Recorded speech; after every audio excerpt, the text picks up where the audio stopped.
Vamos a meternos entonces. El fin de torneo de la Primera Nacional, Carlito, generó cierta adrenalina, sobre todo por lo vivido en la zona B, que compartieron en la pelea hasta el final Independiente Rivadavia de Mendoza, Chacarita y Deportivo Maipú, y también por lo que pasó, aunque más irregular, en la zona A, pero se la tildó de una de las mejores primeras nacionales que han habido.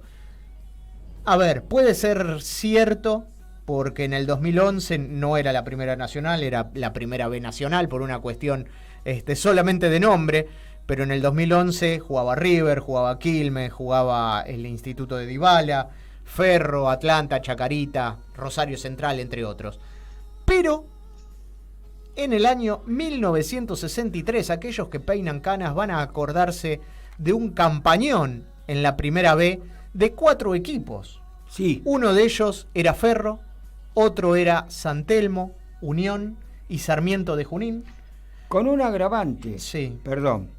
La última fecha, en Caballito, con 2 puntos de ventaja, venía Ferro. Sí. O sea que Ferro jugaba con Sarmiento, uno de los escoltas. Te podés imaginar que todo el barrio con los árboles pintados de verde y todo eso, porque a Ferro le alcanzaba 1 punto para salir campeón. Sin embargo, hubo 4 equipos que terminaron con los mismos puntos, 42, cuando valía 2 puntos por partido ganado. Y tuvieron que jugar un cuadrangular. Exacto, porque era muy fin de año y no daba para partidos y revanchas. Obvio. Se jugaron 3 fechas de 2 partidos en cada una de las fechas en canchas neutrales. Ferro perdió su partido con Sarmiento 2-1 en Caballito. San Telmo, Unión ganaron sus respectivos partidos la última fecha y se llegó, no para mí, sino por estadística, al mejor torneo de la segunda categoría del fútbol argentino de la historia. Porque nadie en los torneos ahora se sabe que va a haber un ganador de una zona y un ganador de la otra, pero nunca se dio en un torneo en el cual jugaban todos contra todos, en 2 ruedas, una paridad tal como para que se termine jugando un cuadrangular para saber quién era el campeón de ese año. Y tenemos la posibilidad, el honor y el orgullo de charlar con una de las grandes figuras de ese equipo de Ferro del año 1963. Estamos hablando de Antonio Garabal, con pasado en Boca, en Atlético de Madrid, en la selección argentina, un paso por Deportivo Español. La verdad, un verdadero orgullo tenerte acá, Antonio. Un abrazo gigante y gran 2024. ¿Cómo estás? Muchas gracias por los elogios y bueno, espero que ustedes también tengan un buen año. Y bueno, tratando de pasar la vejez, ¿no? Porque ya voy a cumplir 90 en octubre. La pucha.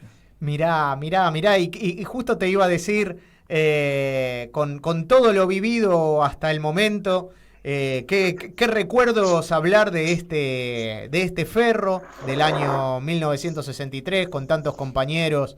Incluso, bueno, has jugado bárbaro en Ferro anteriormente, que de hecho terminaste yendo a Atlético de Madrid, pero esa campaña, ¿qué recordás en particular?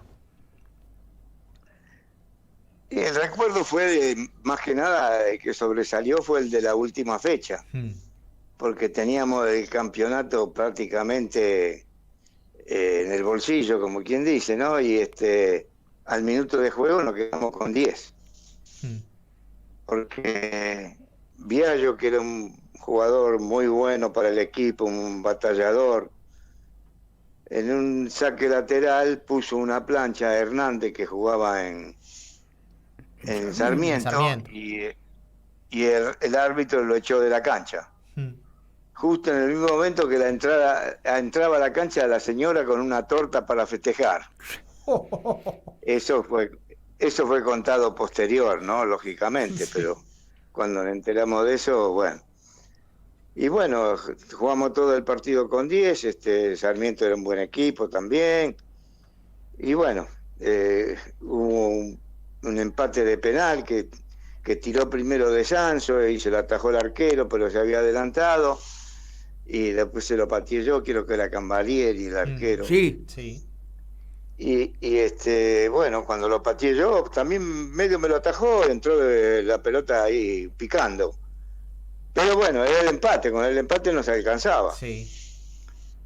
Pero bueno, Sarmiento tenía también buenos jugadores, y Ulrich, que era el win izquierdo, nos hizo el segundo gol, que fue también de penal. Y fuimos a un cuadrangular que lo ganamos por suerte. Teníamos un poquito más de equipo nosotros, pero bueno, en esos trances pasa cualquier cosa a veces en el fútbol.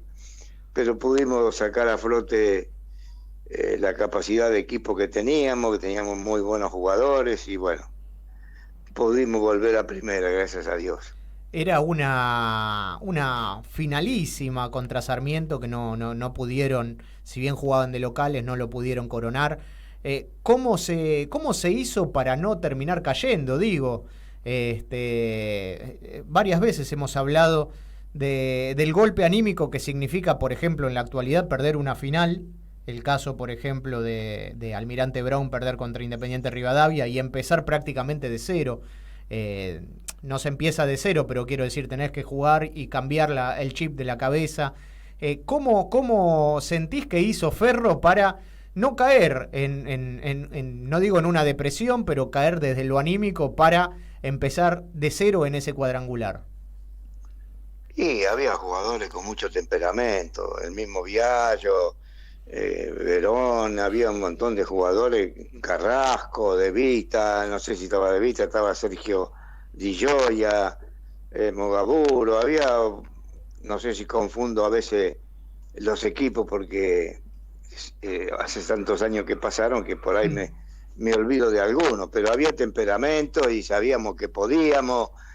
Y bueno, uno no tiene, más en el fútbol, no tiene que agachar la cabeza, sino que hay que seguir luchando hasta el último momento. Y bueno, eso fue lo que hicimos, y sabíamos que teníamos un equipo con capacidad, aparte del temperamento, y lo pudimos sacar otra vez a Ferro campeón y ascender a 90 primera porque nos teníamos confianza. Estamos hablando con Antonio Garabal acerca de ese recuerdo de Ferro y el cuadrangular que terminó ganando Ferro en el año 1963. Carlitos. Antonio, buenas noches. Yo estuve en la cancha, el último partido en la cancha de San Lorenzo contra San Telmo. Era chiquito, mi papá me llevó de cábala y al salir campeón, porque el partido en la cancha de Ferro con Sarmiento no me llevó, y como que quedé de cábala de mi viejo, de mi tío, que vivían a la vuelta de la cancha de Ferro, y en la calle Aranguren. Y no me quedó tanto, me quedaron cosas de ese partido, la cantidad de gente de Ferro que fue, el 3-1 final, pero me quedó mucho después, porque Ferro en primera hizo muy buenas campañas, y no estaba acostumbrado. Yo me acuerdo del Ferro del 65, Antonio, Marrapori, Di Gioia, Mogaburu, Carrasco, y no me acuerdo quién era el 5, sino Echeves, Carrasco y Leonardi, Pastorini, Verón, Ribaudo, Tojo y vos. Y era un cuadrazo, le ganaron a Boca, River, a Independiente, en fila. Sí, muy buen equipo, teníamos buen equipo, sí. Porque aparte con jugadores de abajo, porque había salido de abajo Tojo, Marcos. Leonardi también era de el ratón, claro. También, Echeves también. Claro. Echeves también. Sí, el bebé Echeves también. Sí. Por eso te digo, Ferro jugaron algunos chicos que no eran titulares, pero que también tenían futuro. Sí, señor, ¿y qué Marcos, futuro? Creo que estaba, Marcos, que después fue a Chacarita y después a Francia. Sí, sí. Sí, seguro. Ferro siempre tuvo buenos jugadores en división inferiores. Vos sabés que sí, pero también mucho era don José Scalise ahí. Claro, sí, tuvo Scalise, tuvimos maestros. Sí. Tuvo Calochero, claro. El mismo Grigol. Sí, después sí. Y yo también tuve la suerte de... Vos tuviste, por eso... división. Esa era la otra pregunta. Muchos años. Claro. ¿Vos sacaste a Goma? Al Goma Vidal, sí, lo puse un día que se había lesionado Paz, que era el 9 titular, y claro. No había un 9 de punta a punta, había 9, pero no eran el que estaba dentro del área, eran más bien, se retrasaban un poco. Y le fui a preguntar a Scalise, que él estaba en la división inferiores. Y me dijo, vení a ver, jugamos el sábado contra Argentino Junior, la división inferiores, fíjate en la cuarta. Y fui, y lo vi al Goma Vidal. Claro. Le digo, sáquelo José el primer tiempo que va a jugar en la primera. Mirá vos. Pero mirá que es muy chiquito, me decía. No importa, cuando jugué yo también era chiquito y usted me puso, y cuando jugó Mura era chiquito, y cuando jugó Rendo era chiquito, y le nombré unos cuantos chiquitos. Bueno, hace lo que quiera. Me vino a Beleide y me dice, ¿estás seguro vos que vas a poner ese pibe? Mirá que lo va a agarrar. Jugamos contra San Lorenzo en la cancha de San Lorenzo. Claro. Lo va a agarrar Albert y le va a dar una patada, lo va a quebrar. No, le digo, ¿qué va a cobrar? Primero hay que ver si lo agarra. Claro. Y después vino también otro directivo más. Y me tenían loco que por qué lo ponía, que... Le digo, mire, no me diga más, va a jugar él y nada más, le digo. Pero no hay que decirle nada a él. Claro. Y lo tuve, le digo, venite el domingo a la mañana a comer. Le digo, si está bien Paz, va a jugar Paz. Ya hago venir por la duda, digo, es muy difícil que jugué. Yo para que pudiera dormir tranquilo. Sí, lógico. No. Pero el Goma era un atrevido. Y al otro partido le hizo un gol a Carrizo, ¿te acordás? Sí, y ese día, ese partido...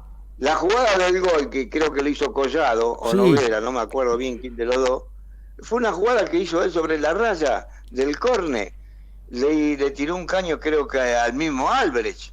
Sí. Tiró el centro atrás y vino Collado y creo que lo metió. O Collado o Noguera. ¿Cómo era? Noguera. O Noguera, exactamente. No, seguro. Alguno de los dos sé que fue. Ganamos 1-0 con ese gol y después le hizo un gol de cabeza a Carrizo. A Carrizo. Y no salió nunca más. Claro. Y no salió nunca más de la primera. Antonio, ¿vos también sacaste al Chueco Arregui? ¿Lo subiste o a Lorea? A los dos. ¿Y a sacarlo? Sí, subí unos cuantos. Cacho. Cuando yo agarré ¿A Cacho la primera. A Cacho también, sí. Claro, después lo puso más de titular Grigol, que también ascendió unos cuantos chicos, y yo estaba en la división inferiores cuando él estaba en la primera. Pero hubo unos cuantos chicos que subieron. Croco, Sotelo, el otro hermano de Arregui que vino de Carlito, Carlito, Garré, sí, el negro Franco, claro, Garré, claro. A Garré lo trajimos de Ciudad Evita. Mirá vos. Ahora, Antonio, yo te voy a hacer una pregunta por toda tu historia en Ferro, más allá de rica campaña, no solo en Europa, sino en Boca, pero por toda tu campaña en Ferro. Ferro en esos años, yo no tengo pelo, no me quedó pelo, pero me quedó memoria. Y Ferro bajaba al Nacional, a la B, bajó seguido, bajaba cada 5 o 6 años, pero subía al año siguiente. ¿Qué pasó que del 2000 a ahora Ferro no solo que no sube, sino que ni siquiera llega a una final? ¿Cuál es la diferencia? Yo creo que Ferro tomó una identidad distinta a la que teníamos antes. Se olvidó del arco rival. Juega mucho para defenderse y poco para atacar. Yo he visto muchos partidos de Ferro, hasta a veces en televisión, y dije, no, me da tristeza ver a Ferro así, porque hubo partidos que le vi patear 1 o 2 tiros al arco.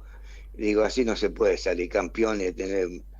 Y bueno, lamentablemente cuando uno no piensa en el arco contrario, y a la larga termina perdiendo. Lógico. Lo más que podés sacar es un empate. Sí, seguro. Pero Ferro tiene que acostumbrarse a ser un poco más ofendido. No quiere decir que por atacar hay que querer ser un sonso y descuidarse atrás. No, el fútbol moderno, hoy en día hay que pensar en los dos arcos. Hay que saber defender y hay que saber atacar. Claro. Al menos es lo que veo yo del fútbol moderno. Sí, seguro.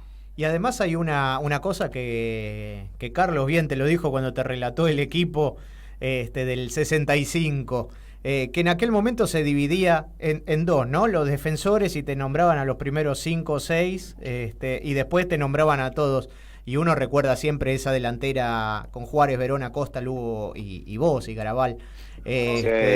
Sí. También cambió un poco eso, digo, ¿no? Por ser el equipo moderno, Claro. y hablás de los dos delanteros, hablás del enganche si hay, pero hasta una cuestión verbal, ¿no? Cambió y hasta, digo, se nota que es menos ofensivo. Sí, es la mentalidad la que hay que corregir en Ferro. Esperemos que los que vengan y los que están le den la jerarquía que Ferro necesita. Porque Ferro no merece estar en la B tantos años. No. Ferro es un equipo que puede estar tranquilamente en primera, porque aparte de ser una institución ejemplo, porque el Ferro no hizo desmanes en ningún lado. Creo que es la única institución que no tiene vandalismos hechos por ningún lado. Al contrario, nosotros en la cancha de Ferro hemos recibido hasta a veces vandalismo. Y además se tienen que dejar de perjudicarlo, porque no es la primera vez que lo perjudican. Ya en la época que jugaba yo, a veces íbamos a Rosario y hasta a veces el referí, cuando uno le pedía penal, dice: ¿cómo va a pedir penal acá en Rosario, en San Antonio? Claro. Y me pasó en la cancha de River también, Y dije: no, esto así no se puede, estamos jugando contra 12 jugadores. Porque si los árbitros ven la camiseta de Ferro, y no digo que todos, pero hubo algunos que sí. Me pasó en Central Córdoba, me pasó en la cancha de River una vez, me pasó en varios, en Rosario, y no se puede jugar así. Es difícil, se hace difícil. No digo que ahora pase eso también, pero pasó, mejor dicho, pasó 2 veces, una vez en Quilmes y ahora este año otra vez.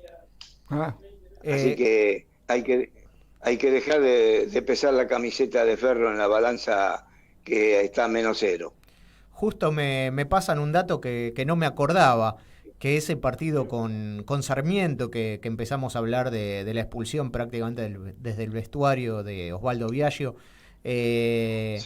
fue Miguel Comesaña, que es en ese momento, década del 50, 60, era uno de los árbitros que hacía Juegos Olímpicos, y además Juegos Olímpicos, Copas América. Era muy buen árbitro, sí. Era muy buen árbitro. Lo que pasa es que venía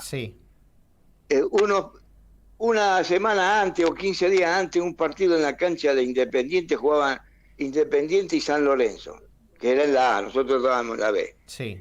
Y a Beira creo que le dieron un violento full, que él tuvo que salir de la cancha, y San Lorenzo se quedó parado. Sí. Claro. Y Independiente creo que le hizo 9 goles o 10, no me acuerdo qué cantidad. Y entonces salió una resolución de AFA que los árbitros tenían que, en la primera jugada violenta, hay que echarlo de la cancha. Y justo tuvo... Claro. No es que, en este caso no es que Comesaña lo echó mal, lo echó bien, pero venía con ese agravante que había presión sobre los equipos que eran violentos. Claro. Y le tocó a Biagio, que fue una jugada que la hizo instantáneamente, no pensó, y bueno, tuvimos la mala suerte que tuvimos que jugar con 10 todo el partido y nos costó ese cuadrangular como para después conquistar la subida de la B a la A. Y para aquellos que siguen el fútbol hoy, Miguel Comesaña es el abuelo actual del árbitro Lucas Comesaña.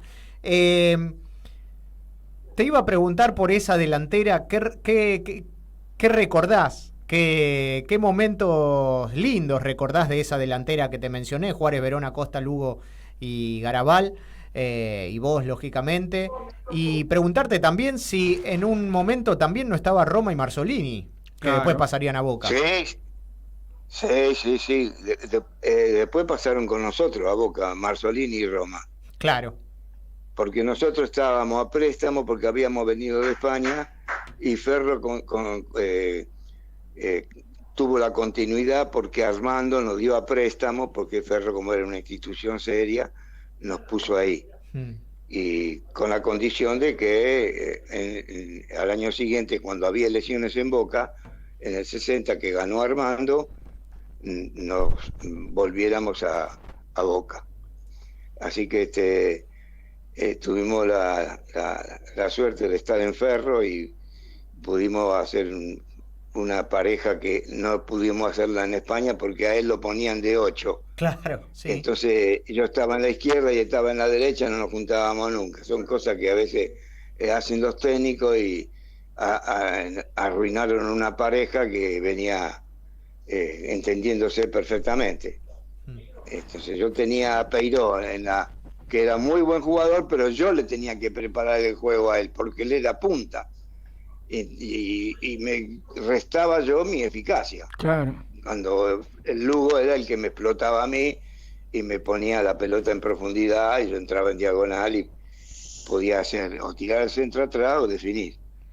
Antonio, y bueno, son sí. cosas que pasan a veces en el fútbol, Sí, que uno no es partícipe y tiene que acatar las órdenes que le dan. No, lógico. Tu puesto era puntero.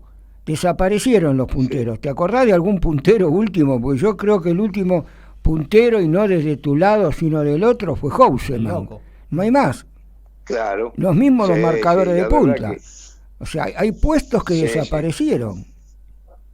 Sí, la verdad que es una pena porque es una buena situación a veces que se presenta por el lado de los costados, tanto de los laterales como del puntero.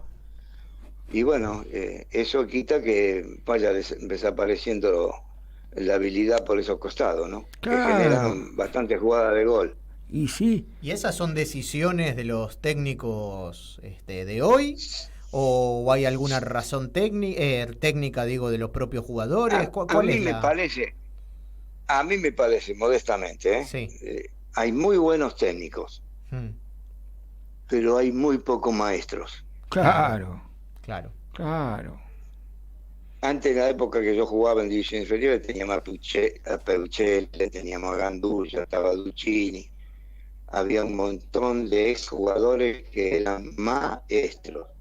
Sí. Ahora se sabe mucho, sí, mucho pizarrón, mucho esta jugadita que aquí, lo respeto, sé que sirve, pero maestro es otra cosa. Sí, claro.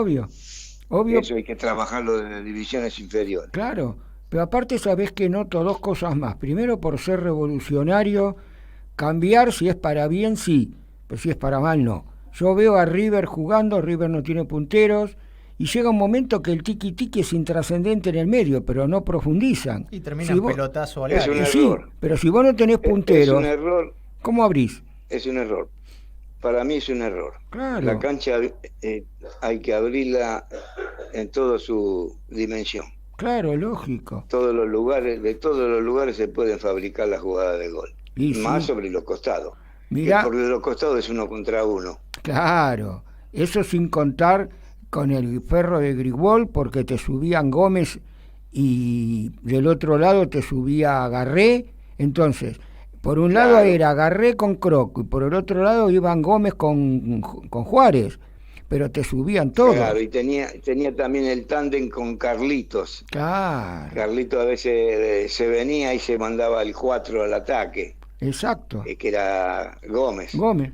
Entonces le cubría, Carlito le cubría la subida de Gómez. Claro. Y por la izquierda estaba Garré, que yo ya lo tenía en división inferior, tirando centro a la carrera en Pontevedra. Claro. Toda la semana. Te llevo un segundo a ese momento en el cual, jugando en Ferro, estabas en la selección también y tuviste la posibilidad de pasar al Atlético de Madrid, lo cual en esa época no era para nada común que un equipo, y encima considerado de los más humildes, digamos, no ni Boca ni River, sí. Pasaran directamente a un equipo de España. Y sin embargo, cuando lo consulté y consultamos respecto a que íbamos a charlar con vos, y esas charlas que surgen con aquellos hinchas que recuerdan de aquella época y te recuerdan a vos, y me dijeron algo que me llamó la atención, que es te fuiste pero con lágrimas en los ojos. ¿Te recordás ese momento? Es verdad, sí. Claro que lo recuerdo toda mi vida. No me quería ir yo. No, que yo quería jugar para la Argentina. Vivos fueron los dirigentes españoles. Porque si yo me hubiese quedado, hubiésemos salido campeón de América, como salieron igual, porque era un equipazo, y hubiese costado un poco más. Claro. Para ellos. Los españoles quisieron que fuera antes. Pero yo no quería irme. Y a mí me hizo ir Néstor Rossi, con Del Hacha, Bairo, que se reunieron en el vestuario cuando me vino a decir el presidente de Ferro, y después vino el presidente de AFA, el señor Colombo, y me decían, ¿qué, verdad que usted no se quiere ir? No, yo quiero jugar para la Argentina, yo no me voy. Y vino Pipo Rossi con Bairo, con Del Hacha, Sibori, algunos más, no me acuerdo ahora cuántos eran, pero en 6 o 7. Dice, ¿vos tenés buenos muebles en tu casa? No, le digo, tengo silla de paja, pero tengo silla, sí. ¿Y tu papá gana mucha plata? No, mi papá es obrero metalúrgico. Dice, vos no le podés negar el futuro a tu familia, te tenés que ir sonso. Me dijo otra palabra, pero bueno, sí, no la puedo sí, decir. Obvio. Y ahí me puse a llorar y bueno, cuando me tocó la familia, me mató. Sí. Y me fui llorando y el Stabile me dijo, bueno, salga un tiempo para despedirse de la gente y dice, lástima porque yo ya tengo que ir a buscar a otro porque ya tenía el equipo terminado. Pero bueno, porque él no estaba de acuerdo mucho con Brook y lo volvió a traer a Cruz. Claro. Que Cruz era un buen jugador, ya había jugado y bueno, le acertó también. Incluso creo que llevó a la Bruja Belén de Racing. No sé si lo llevó a él, no me acuerdo, no Ahora, me acuerdo. yo te quiero hacer una última pregunta. Vos viviste y jugaste en la época de los 50, de los 60, teniendo grandes jugadores. ¿Por qué Argentina no pudo a nivel internacional? Y no hablemos del 66 porque nos afanaron con el árbitro alemán y el partido contra Inglaterra. Pero en el 58, en el 62, ¿por qué? Si nosotros en el 58 no se vendían todos los jugadores que se vendieron, no yo solo, porque yo solo no soy el equipo, pero vendieron a Sibori, vendieron a Angelillo, claro. El único que quedó fue Corbata. Claro. Entonces, vos desmenuzás una defensa, una delantera, que cuesta mucho congeniar y formarla, y eso nos costó el campeonato. Claro, por eso Brasil, que ya la tenía. Salió Brasil, que 6 meses antes había perdido el sudamericano con Argentina, sí. Perdió 3-0, quedó 4-0. Sí. Claro, y fácil. Sí. Y bueno, las consecuencias se pagan a veces. Claro. La plata a veces enceguece a la gente, la mente. Y encima, a esos jugadores que fueron a Europa no fueron capaces de llevarlo a la selección. No, porque en ese tiempo no estaba la repatriación. A mí tampoco me pudieron llevar por ese motivo. Con razón. Si no, no se hubiese llevado a todo. No existía. A raíz de eso, después salió que se podían repatriar los jugadores de todos los equipos del mundo. Claro. Y te hago una pregunta que tiene un contexto, ¿no? Que luego te lo digo, pero ¿sentís que fue un aprendizaje, que fue un paso adelante haber pasado a Atlético de Madrid, digo, a la luz del tiempo, para mí no. No, a mí no me fue bien. No me fue bien. Yo extrañaba mucho mi país, extrañaba mucho mi familia, el barrio. No sé, seré un tonto, pero no fui más el jugador que era. ¿Sabés por qué te lo digo? Porque hay muchos chicos que a muy corta edad, quizás no debutando siquiera o jugando 10, 20 partidos como mucho, que ya los venden al exterior, y ni siquiera te digo España o Italia, algunos los venden a Centroamérica, otros los venden a alguna liga en Asia. Sí, porque la mentalidad. Y termina siendo, y por ahí muchas veces el chico dice, prefiero debutar en primera, que toda mi vida me preparé para eso, y viste, existen el tema de los representantes, las familias que presionan y demás. También es una cosa complicada desde ese lado, ¿no? Claro, un poco es la mentalidad que ha cambiado. En Europa miran el fútbol como un espectáculo. Claro. Acá lo miran como un negocio. Claro.